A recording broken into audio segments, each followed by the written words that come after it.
I think I have an idea on exactly how I'm going to make my new hidden blade. I did went ahead and trim the rail a little bit shorter to exactly fit my forearm, but I'm going to have to shorten it up a little bit more. I am, however, going to have to create some sort of safe little spot to keep my scissor lift mechanism intact so that way it doesn't get damaged. Still have the nuts and bolts intact so that way they can stay together in place. I haven't exactly figured out what would be a good replacement for these, but if you guys have any suggestions, please put it in the comments below. So the only really big update that I've only done to this thing is that I've shortened the rail, and I've also cut this little slot here to help attach the scissor lift mechanism onto the blade rail underneath. My problem is that I'm going to have to make it a little bit shorter. I have this much access of the rail, which I really don't need, but I'm going to have to create some sort of stopper so that way it doesn't fall back and the ball bearings doesn't fall out. What I was also thinking about doing is that I would replace this short bolt that I have that's attached on this homemade rail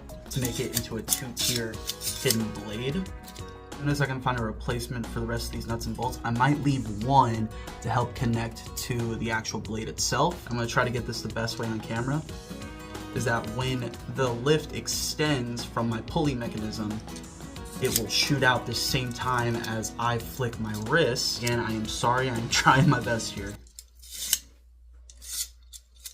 but you get the idea. What I'm gonna have to do is that I'm gonna have to create some sort of little hidden compartment to keep this intact, shorten the rail a little bit, try to find some other way to make this slide out better, finish the lock mechanism, the pulley mechanisms, and I'm hoping sometime towards the end of this year I will have a fully functional retractable hidden blade. Since from my last video, I'm pretty sure a lot of you have been thinking, wait, what have you been printing on the 3D printer? Well, I have printed off something, and I have printed a mock Deathstroke mask, which is so tight on my face. I've been screwing up the measurements. I really need to work on that. I wasn't really planning to build this to wear. It's more of a display. What I really wanted to do was create the scene from season 1, episode 1 of Arrow, where they find Oliver Queen onto the island of Lian-Yu, and there on a pike is Deathstroke's mask with an arrow shot through where he lost his eye.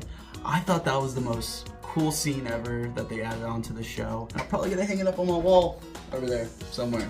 I do plan to expand the shelf and make it a little more cool. This is definitely going to be hanging up on a wall with a survival arrow sticking out of where the eye is.